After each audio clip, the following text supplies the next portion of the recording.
சென்னையில கொத்து கொத்தாக இறந்த காகங்கள். பறவை காய்ச்சலானது உறுதி செய்யப்பட்டிருக்கு. வணக்கம் அண்ட் வெல்கம் பேக் டு சுகன்யாதி சேனலிஸ்ட். சென்னை, அடையாறு, வேளச்சேரி, ECR, OMR, இந்திரா நகர், காந்தி நகர் இந்த மாதிரியான பகுதிகளில் கொத்து கொத்தாக காகங்கள் இறந்து கிடந்திருக்கு. கிட்டத்தட்ட 1500க்கும் மேற்பட்ட காகங்களானது இறந்து கிடக்கின்றது. இறந்த காகங்களுடைய சாம்பிளை கலெக்ட் பண்ணி செக் பண்ணும் பொழுது அந்த காகங்களுடைய மண்ணீரல், சிறுநீரகம் பாதிப்படைஞ்சிருக்கு.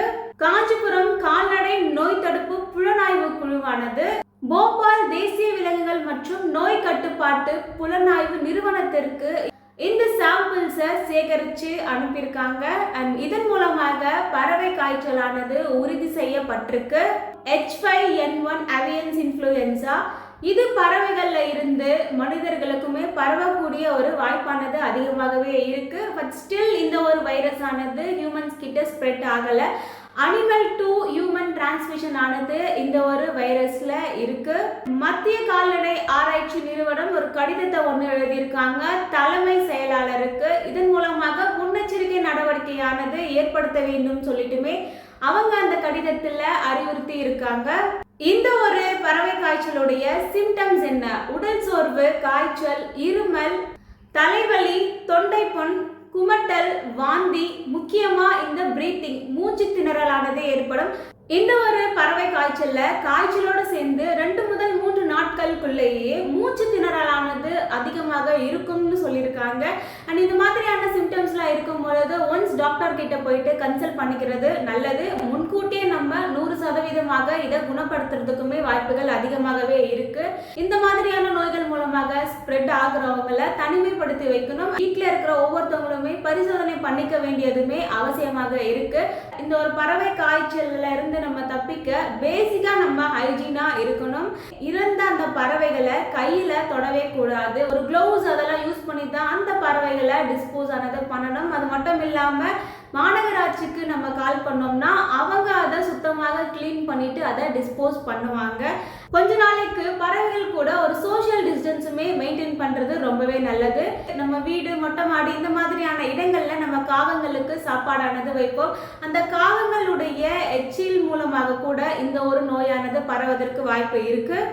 இறந்த இந்த காகங்களை ஒரு ஆழமான 8 முதல் 10 அடி வரைக்குமே பள்ளம் தோண்டி புதைக்கணும், இல்ல எரிக்கணும்னு சொல்லியிருக்காங்க. முக்கியமா சமைக்கும் பொழுது முட்டை, கோழி இது எல்லாமே முறையாக வேக வைத்து சாப்பிட வேண்டும்னு சொல்லியிருக்காங்க. இந்த முட்டைகள் எல்லாமே ஆஃப் பாயிலாக போட்டு சாப்பிடுவதும் அந்த வெறுமான முட்டைகள்லாம் குடிப்பதை கொஞ்ச நாளைக்கு அவாய்ட் பண்றது நல்லது.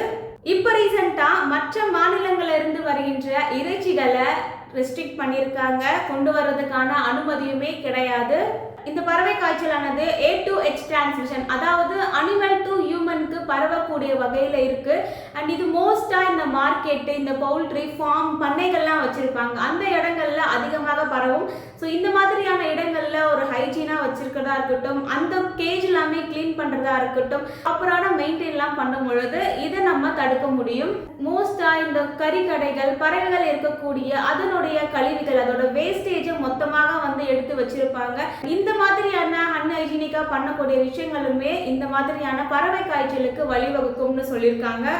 அந்த அன்ஹைஜீனா இருக்கக்கூடிய இடத்துல நம்ம அந்த காற்றை சுவாசிக்கும் போதுமே நமக்குமே அது பரவும். அது மட்டும் இல்லாம பாதிக்கப்பட்ட அந்த ஒரு பறவையை நம்ம தொட்டாலோ, அந்த பறவையோட எச்சில் நீரில் நம்ம குளிச்சாலுமே இந்த ஒரு டிசீஸ் ஆனது பரவும். இந்த பறவை காய்ச்சலுக்கு பிறப்பிடமே சைனாவாகத்தான் இருக்கு. இந்த மாதிரியான காய்ச்சல்லாம் வரும் பொழுது அந்த ஒரு பறவைகள் எல்லாமே பள்ளம் தோண்டி புதைச்சிருப்பாங்க. சைனால 70% கிட்ட இந்த மாதிரியான விஷயங்கள் எல்லாமே நடந்து இருக்கு. 1997ல ஹாங்காங்ல பறவை காய்ச்சலானது ஸ்ப்ரெட் ஆகி இருக்கு. இதுல சைனாவில இருந்து 80% கிட்ட பறவைகள், கோழிகள், வாத்துகள் எல்லாமே டிரான்ஸ்போர்ட் பண்ணியிருந்தாங்க. 2013ல சைனாவில் பறவை காய்ச்சலானது வந்திருந்துச்சு. 2017ல பறவை காய்ச்சலாக 600 பேர்கிட்ட மரணம் அடைஞ்சிருந்தாங்க. இது 5வது அலையினுமே சொல்லியிருந்தாங்க சைனால. ஏப்ரல் 2021ல H5N6 அவியன் ஃப்ளூ இந்த ஒரு வைரஸ்மே பரவி இருந்துச்சு. சைனாவின் வன பறவைகளிடமும் பரவி இருந்துச்சு. மோஸ்டா பறவைகளிடம் இருந்து இந்த மாதிரியான வைரஸ் எல்லாமே வந்ததாக 2018 ரிப்போர்ட்ல இருக்கு. 2017 வரைக்குமே H7N7 ஸ்ட்ரெயின் ஆனது தாக்கி 300 பேர்கிட்ட பலியாகி இருக்காங்க. ஒரு வைரஸை பார்த்து நம்ம பயப்படாம அதுக்கான ஒரு அவேர்னஸ் ஆகவும் நம்ம இருக்கணும். அதுக்கான ஒரு முன்னெச்சரிக்கையுமே எல்லாருமே எடுக்கணும். அண்ட் கொரோனா டைம்ல எப்படி எல்லாருமே ரெகுலரா சோஷியல் டிஸ்டன்ஸ் ஆனது மெயின்டைன் பண்ணோமோ அதே மாதிரி ஒரு ஹேண்ட் வாஷ் பண்ணதா இருக்கட்டும், இந்த மாதிரியான விஷயங்கள் நம்ம பறவைகள் கிட்டமே வச்சுக்கணும். வீட்டில் வளர்க்கக்கூடிய செல்ல பிராணிகளையுமே நம்ம நீட் அண்ட் கிளீனாக வச்சுக்கணும். அதை வெளியே விடாம பார்த்துக்கணும். அண்ட் வெளியே இருந்து தான் இந்த மாதிரியான வைரஸ் எல்லாமே பரவுது. முக்கியமாக கூட்டமாக இருக்கக்கூடிய பறவைகள், விலங்குகள் மூலமாக இதெல்லாமே பரவுது. பாதிக்கப்பட்ட அனிமலை நம்ம சாப்பிடும் பொழுது அது மனிதர்கள் கிட்டேயுமே பரவக்கூடிய வகையில இருக்கு. முக்கியமா இந்த பண்ணைகள்ல வேலை செய்கின்ற ஆட்கள், அந்த பண்ணைகளை கிளீன் பண்றவங்க, வெட்டினரி டாக்டர், இவங்களுக்கெல்லாம் ஈஸியா அஃபெக்ட் பண்ணக்கூடிய வகையில இது இருக்கு.